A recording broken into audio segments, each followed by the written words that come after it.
Et bonjour tout le monde, ça va bien? Ça commence à refroidir un peu. Ça a l'air qu'on va avoir un hiver super froid. Moi, j'aime l'hiver. Bienvenue à l'Église de l'Espoir. On est content de vous retrouver. On poursuit notre série dans 1 Corinthiens. La lettre d'un Corinthien est une superbe lettre dans la Bible. Elle nous brasse, elle nous remet en question. Elle parle d'éthique, de style de vie. On va en parler particulièrement ce matin. Mais la lettre aux Corinthiens nous invite à quitter nos royaumes personnels. On est tous des petits rois, des petites reines dans notre royaume. On juge les choses, on évalue les choses, on les établit comme on juge qu'elles sont bonnes. Et Dieu nous appelle à quitter notre petit royaume pour aller dans le royaume de Dieu. Ça, c'est l'appel que Dieu place sur nos vies. Et tant que tu restes dans ton royaume, tu es comme dans une espèce de chambre d'écho. Vous savez, c'est quoi une chambre d'écho, un echo chamber? Où tu dis des choses, puis tu trouves toutes sortes de personnes qui vont juste comme t'approuver, qui disent « Ah oui, t'as raison. Je vais vous donner un exemple très, très fort cette semaine. Cette semaine, c'était quoi qu'il y avait de meilleur sur Netflix? Les élections américaines, évidemment. C'était la série, c'est la série de l'année, évidemment. Et puis, les partis qui soient d'un côté ou de l'autre sont souvent dans des echo chambers, dans des chambres d'écho. Et lorsqu'ils perdent, ils ne comprennent plus, ils n'arrivent pas à expliquer ce qui est en train de se passer. On a vu Trump en 2020, quand il ne comprenait pas ce qui s'était passé, de quoi ça avait l'air, n'est-ce pas? Cette année, c'est un peu différent, ça ne vient pas nécessairement des dirigeants. Quoiqu'encore, j'écoutais Tim Walz, le colistier de Kamala Harris, qui disait quelque chose d'assez triste. Il a dit « C'est dur à avaler, c'est une défaite qui fait très mal, je ne comprends pas que les gens dont on a tellement pris soin aient voté pour l'autre camp. » Et donc, il commence à s'en prendre aux électeurs. Et c'est très, très fort, là. J'ai entendu des choses assez incroyables du genre c'est de la faute des femmes blanches rurales non instruites. Bouh! Je ne veux pas pointer du doigt, là, comme je vous dis. Trump n'a pas beaucoup de morale à faire. C'est pas ça mon point. Mon point, c'est que on vit dans des chambres d'écho. On va trouver des gens qui vont confirmer tous nos biais, qui vont nous donner raison. Et lorsque tu décides de suivre Jésus-Christ, tu décides de quitter ta chambre d'écho, ton echo chamber, pour entrer dans le royaume de Dieu. Et là, tu acceptes que Dieu vienne te confronter dans tout ce que tu crois. Dieu va venir recalibrer ton sens de la justice. Et c'est de ça dont on va parler ensemble ce matin. Vous allez voir, la parole de Dieu est très puissante, très bouleversante et très, très belle. On va prier ensemble, puis on va écouter la lecture de la parole. Seigneur Jésus, on vient dans ta présence, premièrement en confessant, Seigneur, que ça nous plairait tellement si tu voulais bien seulement confirmer tous nos biais. Nous dire qu'on a raison sur tout ce qu'on voit, nous dire spécialement qu'on a raison lorsqu'on subit des injustices. J'aimerais, Seigneur, que tu sois mon avocat, non seulement pour mes péchés, mais aussi pour tout le mal qu'on me fait, Seigneur. Mais ce n'est pas dans cette attitude-là qu'on veut venir ce matin. Ce matin, Seigneur, comme chrétiens, nous voulons reconnaître que nous appartenons maintenant à ton royaume, au royaume d'un être qui est infiniment plus juste, plus saint, moralement droit, et Dieu merci, Seigneur, infiniment gracieux. Et on te prie, Seigneur, de venir nous parler, de venir nous remettre en question ce matin. Qu'avec l'exhortation, l'enseignement de l'apôtre Paul, nous prenions la décision, Seigneur, de suivre Jésus-Christ le juste, pour marcher selon le royaume de Dieu. Seigneur, je te prie d'être avec nous dans toute ta puissance par ton Esprit Saint, afin que ton message vienne s'appliquer à chacune de nos vies. Soit avec ma bouche, Seigneur, soit avec mes paroles, que chaque parole qui sort de cette bouche puisse être édifiante. C'est en Jésus-Christ qu'on te prie. Amen. Amen. Alors, la lecture de ce matin est dans 1 Corinthiens au chapitre 6, versets 8 à 11, dans la nouvelle édition de Genève. 1 Corinthiens 6, versets 8 à 11. Mais c'est vous qui commettez l'injustice et qui dépouillez. Et c'est envers des frères que vous agissez de la sorte. Ne savez-vous pas que les injustes n'hériteront point le royaume de Dieu? Ne vous y trompez pas. Ni les débauchés, ni les idolâtres, ni les adultères, ni les efféminés, ni les homosexuels, ni les voleurs, ni les cupides, ni les ivrognes, Ni les outrageux, ni les ravisseurs n'hériteront le royaume de Dieu. Et c'est là ce que vous étiez, quelques-uns d'entre vous. Mais vous avez été lavés, mais vous avez été sanctifiés, mais vous avez été justifiés au nom du Seigneur Jésus-Christ et par l'Esprit de notre Dieu. Amen. Merci, Jérémie.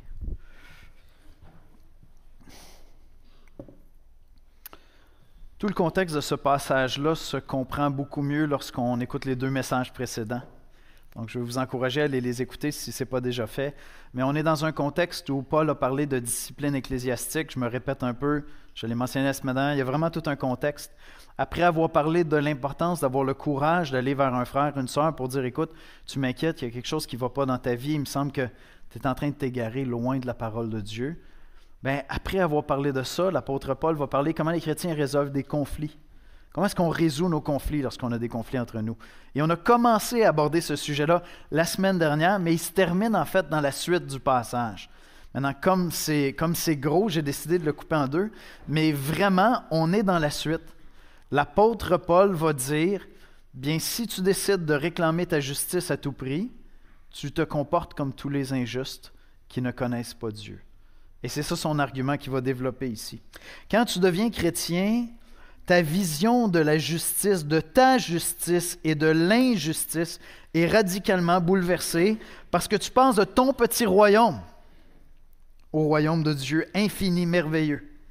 Et ça entraîne une transformation profonde de notre compréhension de la justice et de notre identité. On n'est plus défini selon notre ancien style de vie, mais par une nouvelle identité qui est en Jésus-Christ, qui nous a été donnée par la puissance de l'Esprit Saint, et on apprend à fonctionner en suivant Jésus-Christ le juste. Avant, j'avais l'impression d'être juste dans mon royaume. C'est moi qui déterminais le bien, le mal, mon style de vie. Et lorsque je découvre l'Évangile de Jésus-Christ, j'entre dans le royaume de Dieu, puis je dis, mais j'étais finalement un injuste par mon style de vie, par mes choix moraux. Et j'apprends maintenant à marcher à la suite de Jésus-Christ le juste. Voici comment je résume l'exposé biblique de ce matin. L'Évangile de Jésus-Christ nous conduit hors de notre petit royaume pour marcher selon le royaume de Dieu. Donc, on va voir 3 appels du royaume de Dieu. Le royaume de Dieu nous appelle premièrement à accepter l'injustice. Vous allez voir, ça va chevaucher un peu avec le message de la semaine dernière, mais on veut bien comprendre l'argument de Paul. C'est très, très puissant. C'est vraiment troublant, mais c'est beau comme c'est troublant. Dans 1 Corinthiens 6, 7 et 8, je vais vous lire dans la Bible du Sommeur, j'aime bien comment c'est rendu. Tout à l'heure, on a lu dans l'édition Genève. De toute façon, vos différends, vos conflits constituent déjà une défaite. Pourquoi ne souffrez-vous pas plutôt l'injustice? Pourquoi ne consentez-vous pas plutôt à vous laisser dépouiller? Mais non. C'est au contraire vous qui commettez des injustices et dépouillez les autres, et ce sont vos frères que vous traitez ainsi. Paul est en train de nous dire, à réclamer la justice, à trop réclamer la justice, on finit par s'éloigner de la grâce. On finit par se perdre loin de la grâce. Au verset 8, il dit, « Mais c'est vous qui commettez l'injustice et qui dépouillez, et c'est envers des frères que vous agissez ainsi. » Voyez-vous, la parole de Dieu nous dit dans Proverbes chapitre 16, verset 25, « Telle voie paraît droite à un homme, mais son issue, c'est la voie de la mort. » Quand tu rencontres Jésus-Christ, quand tu découvres l'Évangile de Jésus-Christ, une des premières choses que tu apprends à faire, c'est douter de ton jugement. Être disposé, être prêt à remettre en question ton jugement. Parce que lorsque tu réalises, tu découvres l'Évangile de Jésus-Christ, tu réalises que finalement, tu étais un injuste, tu étais un pécheur par ton style de vie. Mais souvent, tu te trouvais juste, tu trouvais que ça allait bien. Puis là, tu es amené ailleurs, une autre perspective complète. Puis tu peux te permettre d'explorer une autre perspective parce que tu découvres la grâce, tu découvres le pardon. C'est pas dangereux de me regarder pour de vrai dans le miroir, qui est la parole de Dieu, puis de découvrir que je ne suis pas à la hauteur des standards de Dieu, parce que Dieu me fait grâce, Dieu me pardonne, Dieu m'aime. Ce n'est plus remis en question. La grâce est là, le pardon de Dieu est disponible. Je peux oser sortir de ma chambre d'écho, m'exposer à la parole de Dieu, puis dire, suis-je juste ou non? C'est ça qu'on découvre lorsqu'on vient à rencontrer Jésus-Christ. Et on apprend, comme dit le proverbe, telle voie paraît droite à un homme. Finalement, je me disais dans la vérité, je pensais être dans la vérité, mais peut-être que j'errais, peut-être que j'étais à côté de la plaque. Quand tu saisis que Jésus-Christ, le juste, est venu mourir pour des injustes, toi et moi, quand tu saisis vraiment ça, il y a un renversement qui se produit en toi.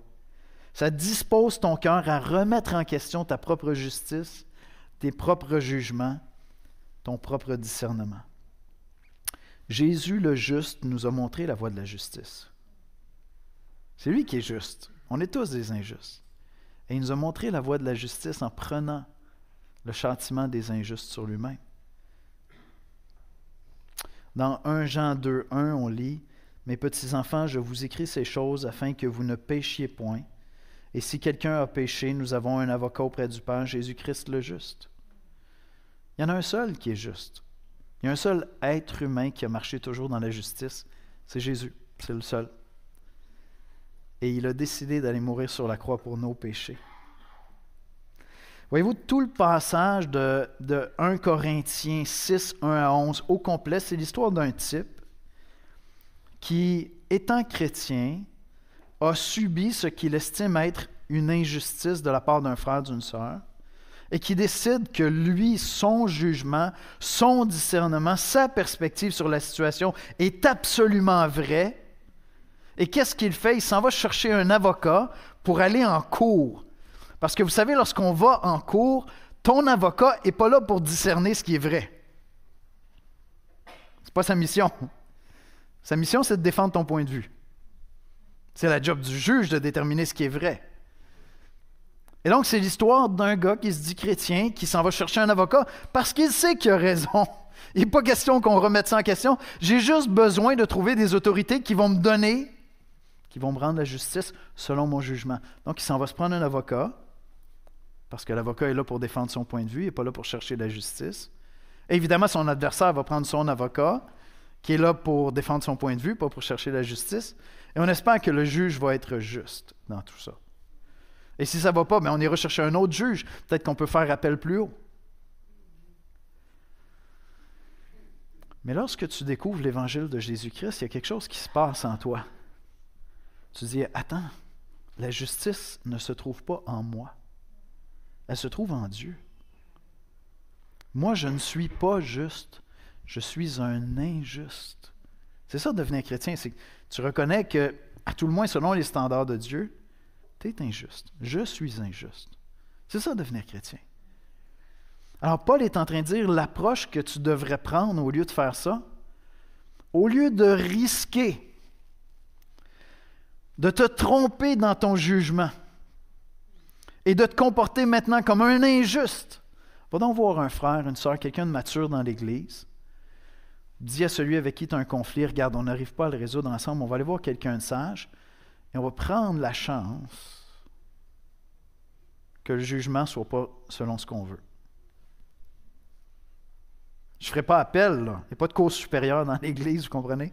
Je veux dire, il y en a une, mais c'est lorsqu'on va comparaître devant Christ. C'est un peu long.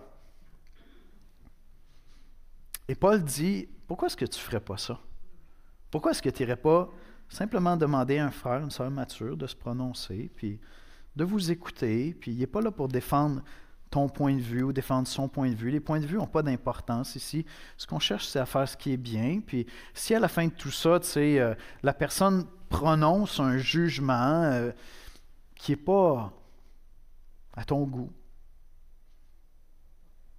bien, c'est peut-être préférable que tu risques de subir l'injustice plutôt que de te comporter injustement.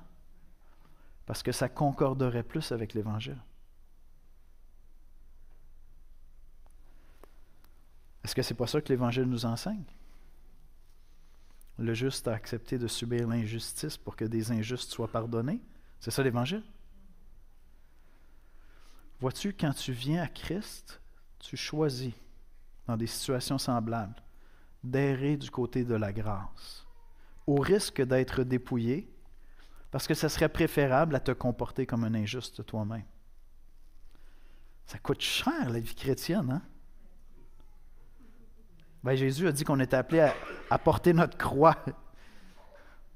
À porter notre croix. Ce n'est pas une planche de surf, une croix. Tu comprends? Ça ne va pas surfer sur une vague ensemble. Non, ça servait à se faire crucifier. Ça coûte cher. Ça coûte cher parce que ça a coûté beaucoup plus cher à Jésus. Et parce qu'on entre dans un nouveau royaume, je quitte une chambre d'écho pour marcher dans son royaume à lui. Quand je deviens chrétien, j'entre dans un nouveau royaume, un plus grand et plus beau royaume, magnifique, mais qui m'amène à quitter le royaume de mon jugement personnel unique, ma chambre d'écho. J'apprends à discerner la justice, ce qui est juste, à la lumière de la parole de Dieu, à la lumière de l'Évangile de Jésus-Christ. C'est ça qui est mon standard. Et je préfère toujours errer du côté de la grâce au risque de me comporter comme un injuste si je ne faisais pas ça. Et c'est vrai dans toutes nos relations. C'est vrai dans tous nos rapports. Entre chrétiens, premièrement, mais pas seulement entre chrétiens. Jésus dit d'aimer ses ennemis, de bénir ceux qui nous maudissent. Mais n'est-ce pas profondément injuste? Je m'en vais vers celui qui me maudit et je veux le bénir. Pardon? Est-ce que ce n'est pas injuste? Ben, c'est ressembler à Jésus, je veux dire. Il est sur la croix, Père, pardonne-leur car ils ne savent ce qu'ils font. Ils sont en train de le maudire en face. Ceux qui l'avaient aimé l'ont tous abandonné. Il est seul sur cette croix. Puis il dit, Père, pardonne-leur car ils ne savent ce qu'ils font. Bénir ceux qui nous maudissent. Lorsque tu viens à la connaissance de Jésus-Christ, tu quittes ton royaume à toi où tu te justifiais avec toutes sortes de raisonnements, puis tu t'entourais de gens qui disaient, tu sais, qui te flattaient toujours dans le sens du poil, puis écoute, tu as raison, tu commérais au travail contre ceux qui se comportaient injustement envers toi. Puis là, tes amis sont là pour te dire, ah oui, c'est un chien sale, c'est un dégueulasse. Tu quittes ça.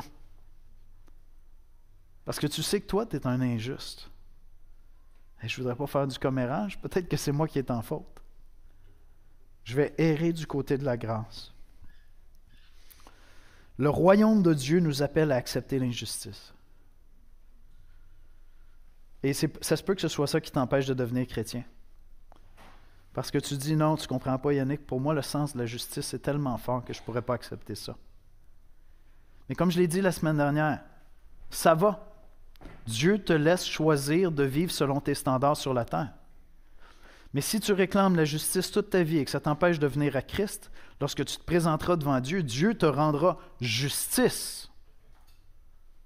Et là, si tu penses que ta justice est supérieure à la justice des hommes autour de toi, attends de te présenter devant Dieu parce que là, tu es perdant, mon ami. Et tu ne veux pas que Dieu te rende justice. Tu veux que Dieu te rende grâce. Tu veux que Dieu te donne sa grâce. Alors, si c'est ça qui t'empêche, parce que tu subis des injustices dans cette vie, de venir à Jésus-Christ, repens-toi rapidement.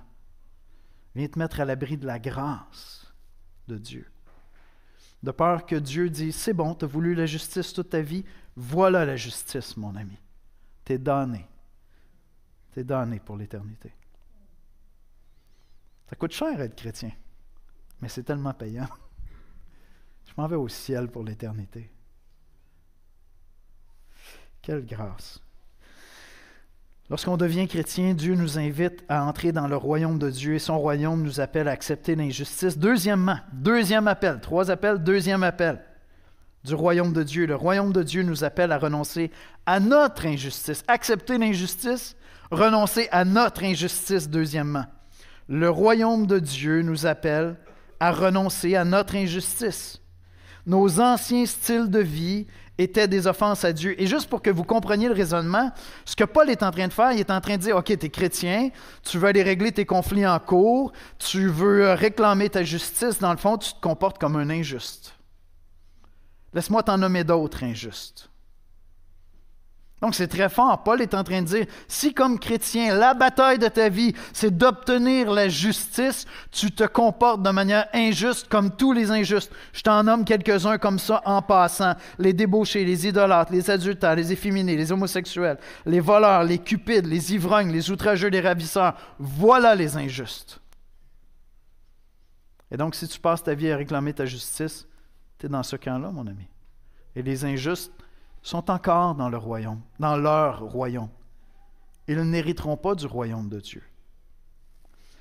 Le royaume de Dieu nous invite à renoncer à notre injustice, à tous ces styles de vie-là, dont celui que la bataille de ta vie, ce soit de réclamer la justice.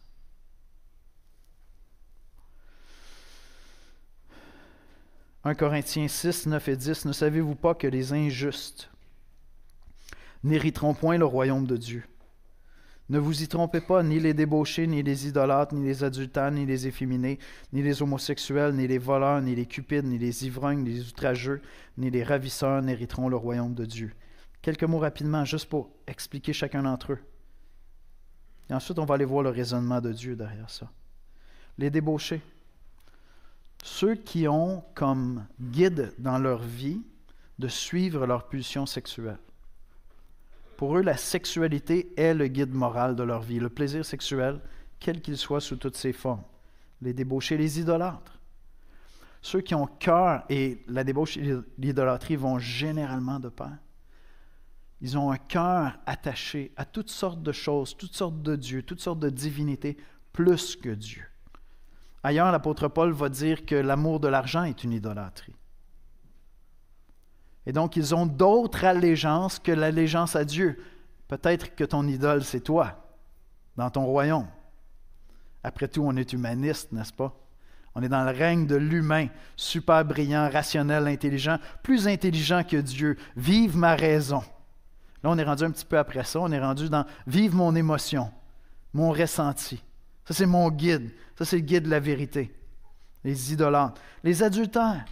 Ceux qui ne sont pas fidèles à leur alliance. Ils sont mariés, insatisfaits, suivent leur passion, courent à l'extérieur du mariage pour se satisfaire. Les efféminés, ceux qui ne s'identifient pas avec ce qu'ils sont eux-mêmes. Et littéralement dans le grec, c'est dans un couple homosexuel celui qui joue le rôle de la femme. En grec, c'est ça. Littéralement.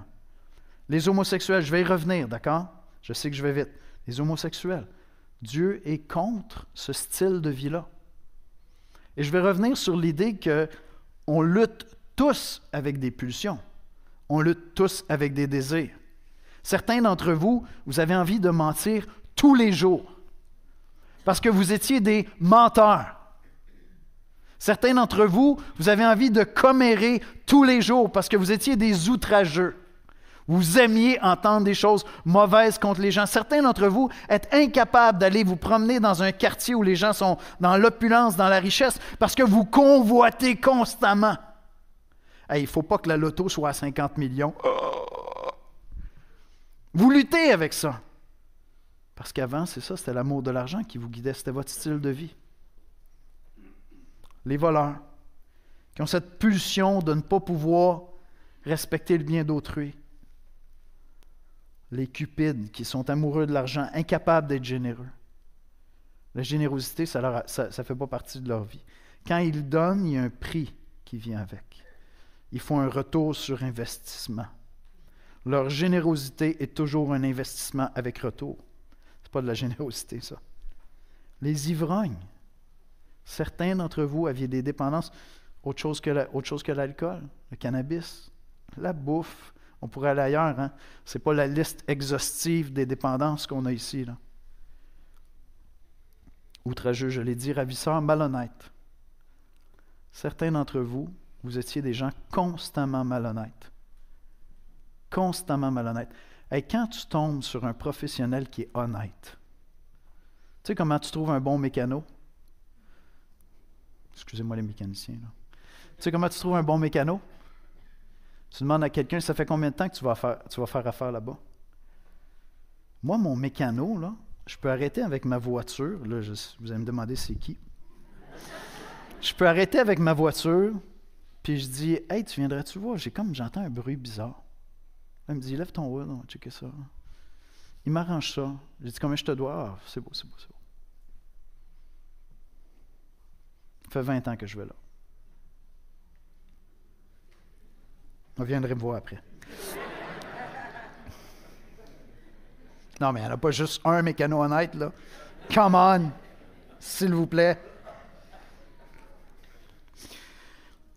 maintenant les chrétiens occidentaux, spécialement les jeunes générations, mais c'est vrai pour nous tous, d'accord? Par exemple avec l'homosexualité, mais je pourrais donner tous les autres exemples. On voit de plus en plus ça comme une identité. C'est l'identité d'un individu parce qu'il y a ces pulsions-là, il y a ces désirs-là qui sont en lui. Mais nos désirs profonds ne définissent pas qui nous sommes. Pas nécessairement. Dieu merci, parce que j'ai bien des désirs que vous ne voudriez jamais que je mette en œuvre. Aujourd'hui, on voudrait te faire croire que tout Dieu qui s'opposerait à nos désirs profonds serait en fait un Dieu injuste et cruel, parce qu'après tout, il nous a créés ainsi. C'est une mauvaise compréhension de la nature humaine. Tu ne comprends pas le récit biblique, tu ne comprends pas ce qu'on est profondément par nature. Mes désirs ne définissent pas qui je suis, et renoncer à certains désirs n'est pas contre nature. Au contraire, tout désir qui n'est pas selon la justice de Dieu est lui-même contre nature. Vois-tu, on est pécheurs. Nous avons hérité d'Adam la nature pécheresse.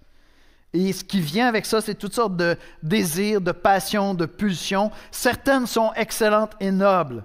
Généralement, même celles-là sont un peu perverties par notre nature pécheresse. Nos intuitions en sont affectées. Combien de fois on a le désir de se venger? Et moi, mes films préférés, là, pendant que j'étais en train d'étudier ça cette semaine, je me disais, je pense que je ne pourrais plus écouter mes films préférés. Je ne vous les nommerai pas, ils sont trop violents. Ça me fait du bien, ça me détend quand j'ai un héros qui fait justice lui-même. S'il peut faire justice pour 72 personnes en même temps, wow! Là, je me couche, là, ça fait du bien. Mais j'étais là, puis je me disais, non, mais ça ne tient pas la route, cette affaire-là. C'est beaucoup plus noble qui expose le mensonge. On peut donner un petit coup de main à la police, là, trouver des preuves, tout ça, mais on va s'en remettre à la justice. Non, je reste comme sur ma faim.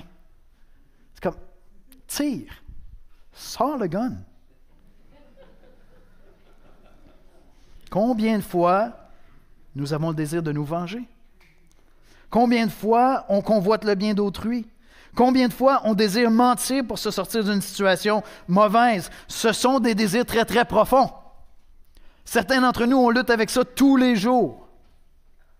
Et vois-tu, quand je deviens chrétien, je découvre la justice de Dieu. Je découvre que ce Dieu-là nous appelle à être des personnes nouvelles, embrasser un nouveau style de vie. J'apprends à désirer ce qui est bien et ce qui est bon et ce qui est juste. Et je l'apprends de celui qui m'a créé, de mon Créateur.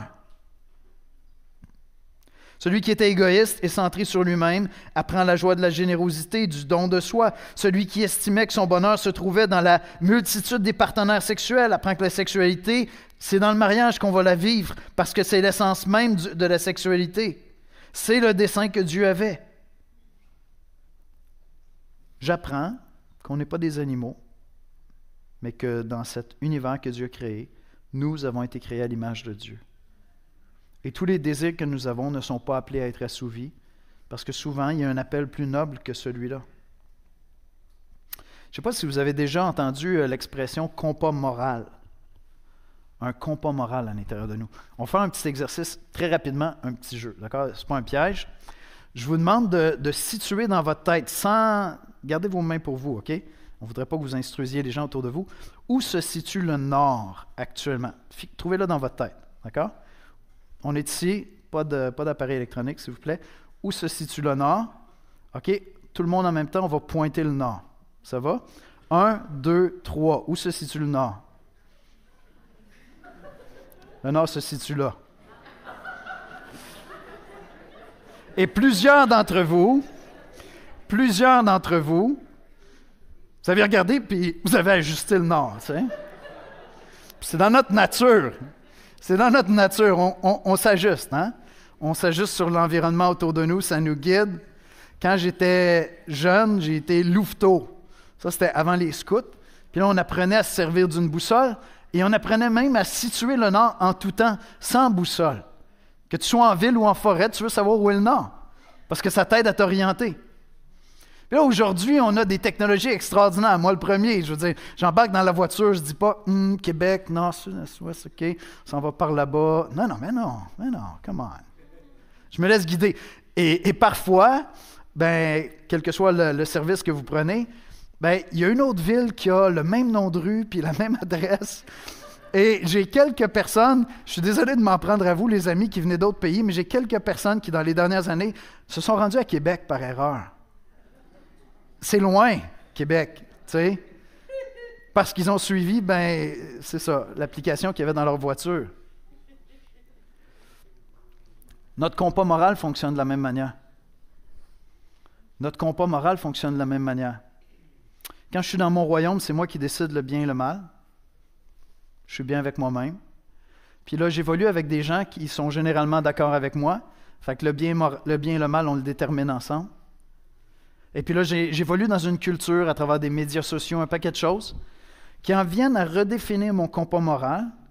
Puis là, je développe une sensibilité pour des choses, même comme chrétien. On développe une compassion.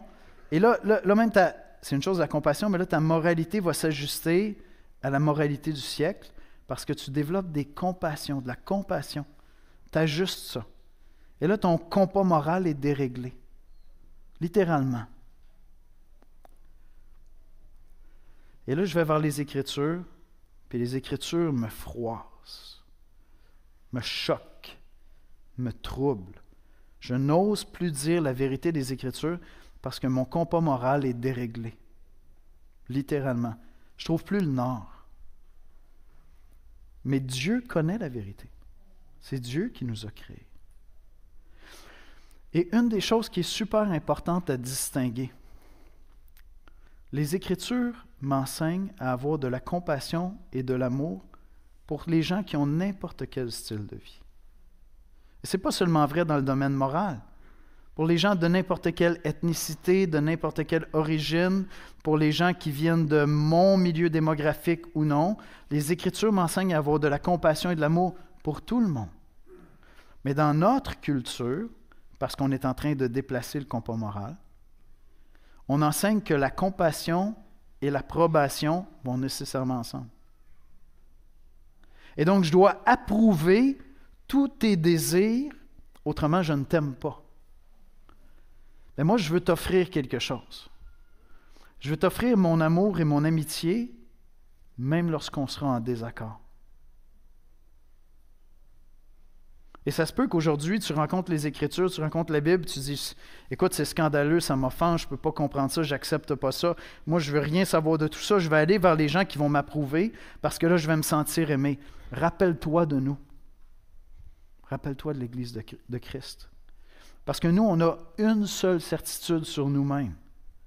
C'est qu'on n'est pas aimable puis on est injuste par nature. Et moi, je peux t'aimer puis avoir compassion de toi sans être d'accord avec toi. Même en ayant tellement compassion de toi que je n'ai pas vraiment un jugement. Je ne suis pas d'accord. Mais ça ne m'empêche pas de dire, écoute, ça c'est ton domaine de combat, moi j'ai mes domaines de combat. Moi j'ai mes luttes à moi. Mon ancien style de vie, il n'était pas plus juste que le tien. Alors je t'invite, si tu entends les chrétiens dire des choses comme « ça c'est pas bien, ça c'est pas bien, ça c'est pas bien », on dit ce que les Écritures nous disent. Ça ne veut pas dire que je ne t'aime pas, mon ami. Au contraire. Et c'est là souvent que l'Église a manqué. Souvent, l'Église, ne sachant pas quoi faire, a rejeté sans manifester tout l'amour, la compassion. Mais plus j'avance dans la vie, plus je réalise que, écoute, mon combat à moi, il est terrible, il est irrationnel, il n'y a pas de bon sens. Le tien, c'est la même chose. Ça ne m'empêche pas de venir vers la parole de Dieu pour que Dieu ajuste mon compas moral. Et les Écritures disent clairement que ces choses-là sont des péchés. C'est des styles de vie qui sont pécheurs. Et donc, je suis appelé à renoncer à mon royaume pour entrer dans le royaume de Dieu. Renoncer à mon style de vie qui est injuste pour venir régler mon compas moral sur celui de Dieu. Et je termine avec un dernier point ce matin. Le royaume de Dieu nous appelle à suivre Jésus qui nous a justifiés. Lorsque je quitte mon royaume, je ne suis pas laissé à moi-même. Je vais commencer à suivre Jésus-Christ. Parce que lui est le juste qui nous a justifiés.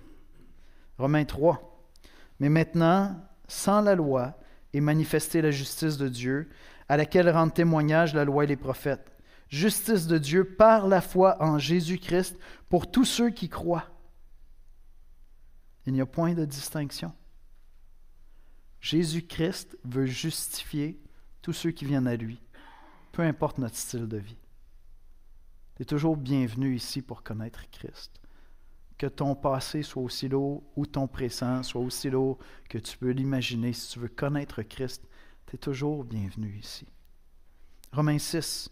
Et c'est lorsque vous étiez quelques-uns d'entre vous, mais vous avez été lavés. Je m'excuse, c'est 1 Corinthiens 6. Mais vous avez été lavés, vous avez été sanctifiés, vous avez été justifiés. Paul nous dit, vous étiez des injustes. Mais Christ vous a lavé de ça. Pas parce que maintenant vous marchez sans péché. Non, en vertu de son sacrifice. Mais il vous a sanctifié, il vous a mis à part pour un nouveau style de vie. C'est pour ça que dans la Bible, les chrétiens sont appelés des saints, S-A-I-N-T. C'est pas qu'on pêche jamais, là. Les chrétiens ne sont pas appelés des chrétiens dans le Nouveau Testament. C'était les non-chrétiens qui appelaient les chrétiens des chrétiens. Les disciples de Jésus, ça doit être des chrétiens, ils suivent le Christ. Non, les chrétiens se présentent comme des saints. Ceux qui ont été mis à part, sanctifiés pour servir Dieu, pour suivre Dieu. Mais vous avez été justifiés pas parce que vous êtes justes. Vous êtes des injustes. Mais Jésus-Christ le juste est mort sur la croix pour vos péchés. Vous avez été déclarés justes. Et c'est ça qui est extraordinaire parce que, voyez-vous, on apprend à suivre Jésus-Christ le juste. Jour après jour, je vais devant mon Dieu puis je dis, « Seigneur, je te demande pardon. » Confession publique, les amis. Je suis désolé, mon épouse va la prendre ici devant tout le monde. Tout à l'heure, je m'en viens en voiture. Il y a une joggeuse qui passe. Tout va bien. Je passe la lumière, je la recroise, elle est en train de marcher. Là, j'ai eu un flash, j'ai dit, il me semble que je ne regardais pas sa tête tout à l'heure. J'ai été intéressé à une autre partie de son corps. Je n'avais même pas réalisé. Je suis désolé, chérie. Là. J'avais même pas réalisé. Là, j'ai juste confessé, Seigneur, mais ça n'a pas de bon sens. As-tu le droit de faire du jogging? Nous apprenons à suivre Jésus-Christ le juste. Et donc, si j'ai renoncé à un ancien style de vie, c'est un combat au quotidien pour suivre Jésus-Christ le juste. Et ton combat, c'est peut-être que tu veux qu'on te fasse justice. Ton combat, c'est peut-être des attirances homosexuelles. Ton combat, c'est peut-être que tu es un menteur chronique. Ton combat, c'est peut-être que tu envies, tu n'es pas capable d'être heureux pour les gens autour de toi. Le contentement, tu es complètement étranger à ça. Ton combat à toi, c'est peut-être qu'il faut toujours que tu descendes du monde avec tes paroles. Ton combat à toi, c'est peut-être la pornographie. Puis pour toi, la sexualité, c'est ce qui t'aide à t'endormir le soir. Je ne sais pas c'est quoi ton combat. Mais ce que Paul nous dit ici, c'est que si tu es en Jésus-Christ, tu as quitté le royaume où tu définissais la justice pour entrer dans un plus grand royaume. Je vais demander aux musiciens de venir me rejoindre. La parole de Dieu est troublante parce qu'on voudrait un évangile à la pièce. Un évangile qui concorde avec notre sens moral à nous. Déjà, un Dieu qui meurt sur la croix pour mes péchés, je pense, si c'était juste ça le contrat, je pense que tout le monde accepterait. Jusque-là, ça va bien. Mais là, après, j'étudie la Bible, je vais vers les Écritures, la parole de Dieu devient un miroir qui m'expose, qui me confronte à moi-même, qui me montre qui je suis. Là, je découvre qu'attends un peu, là, ça c'était mon style de vie avant, mais là, je suis censé vivre autrement. Oui, parce que tu as quitté ton royaume, ta chambre d'écho, où tout le monde, tout ce que tu lis, tout ce que tu consommes, te dit « Écoute, tu es vraiment quelqu'un de bien, c'est correct ça, continue à bitcher contre les collègues au travail. » Je suis d'accord avec toi. Là, tu t'en vas vers la parole de Dieu te confronte, puis là, tu dis « Attends un peu. Ah, mais c'est parce que j'appartiens maintenant à un nouveau royaume. » Au royaume de Dieu. Et là, ça se peut que ta boussole, là, elle fait comme... Elle ne sait plus où se situer. Puis là, tu voudrais juste comme... on va juste la tourner un petit peu par là. Juste, regarde, je vais prendre ça, ça, puis ça. Le reste, regarde, tu t'en occuperas lorsque j'irai devant toi. Et là, le souci, et c'est ça qu'on découvre à travers tout Corinthien. D'accord? Un Corinthien, c'est ça. C'est du christianisme à la pièce. Et le problème avec ça, quand tu décides de prendre du christianisme à la pièce, moi je vais régler ça dans ma vie parce que je trouve que Dieu est raisonnable, mais là ici il m'en demande trop. Là. Fait que, regarde, on va réécrire ça. Il y a plein d'églises. Hein. Si tu veux une église comme ça, j'en ai plein, ils ferment toutes. Elles ferment toutes. C'est le libéralisme. Elles s'ajustent à l'atmosphère ambiante, les valeurs ambiantes, et elles ferment toutes les unes après les autres. Mais je peux t'en recommander une si tu veux, tu viendras me voir.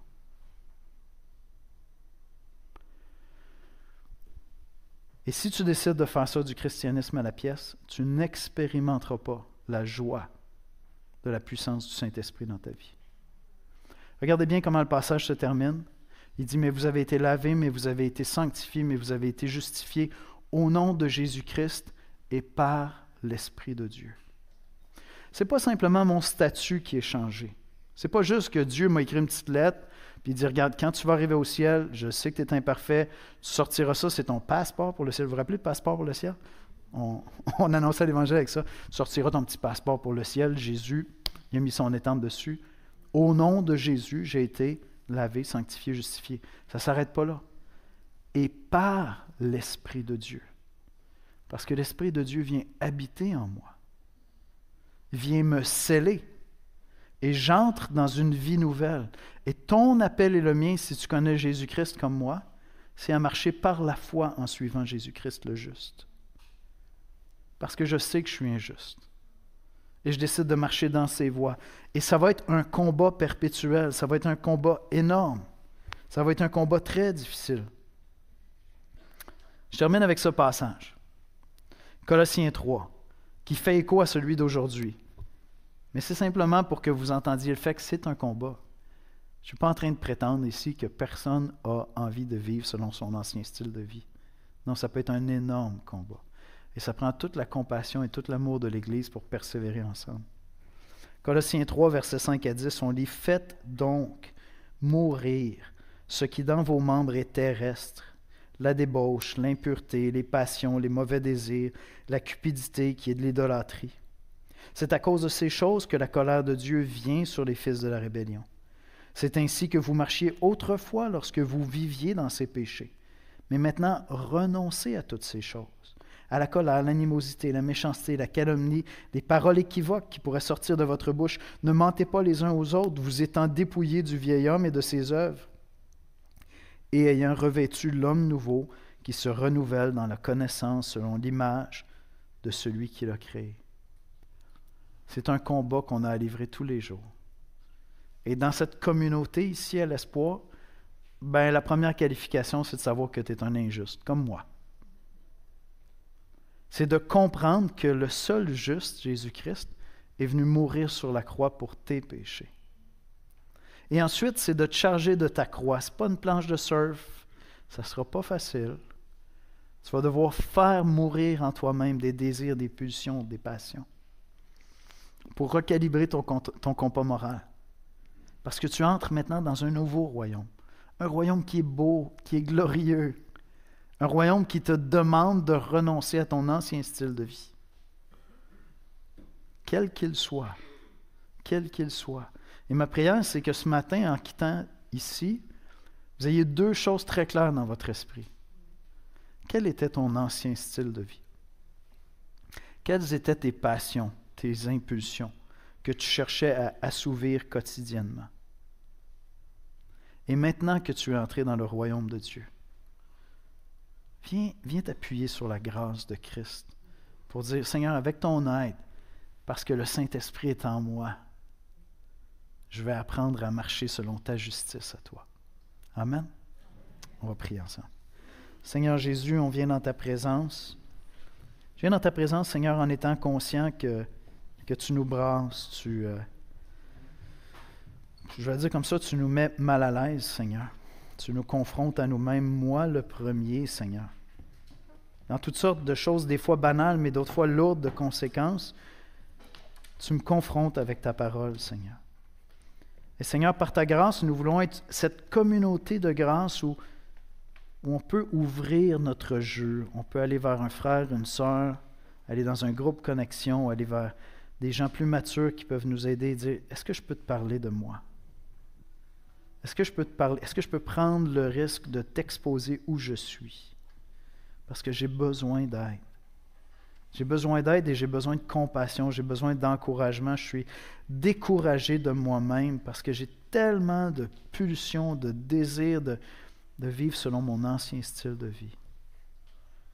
Seigneur, que cette Église soit une communauté de grâce, Seigneur, et pas d'une grâce cheap.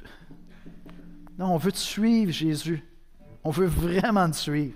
Et on veut le faire par la puissance de ton esprit, parce que ton esprit est glorieux. On veut le faire avec joie. On veut le faire avec foi. On veut se reposer en toi, Seigneur. Seigneur, merci pour ta parole. Elle est merveilleuse. Merci pour ton amour, Jésus. Amen. Amen.